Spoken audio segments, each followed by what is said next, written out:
Oversupply sa gulay ilang araw nang nararanasan sa ilang pamilihan sa Pangasinan. Ang detalye sa report. Mula San Jacinto, dumarayo pa sa Mangaldan Public Market si Inek upang mamalengke. 3 beses kada linggo siyang mamalengke rito dahil mas mababa ang presyo ng mga bilihin, lalo na ang gulay. Medyo bumaba rin, ma'am, dahil masustansya po, ma'am. Opo.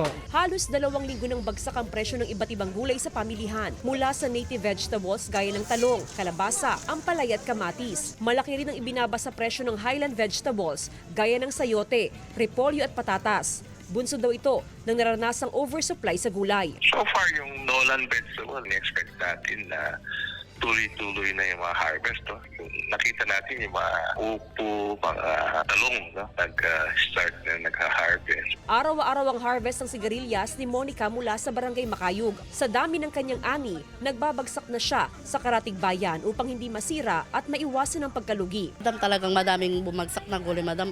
Nag-oversupply po tayo, madam eh. Opo. Oh, sobrang, kaya nga po, kaya kung saan-saang bayan ako napunta ngayon eh, para lang makabenta. Opo. Kasi hindi na kinaya din dito. Kailangan ko din ibagsak sa ibang bayan. Asahan daw ang patuloy na pagbaba sa presyo ng gulay hanggang sa mga susunod na linggo ayon sa Sinag.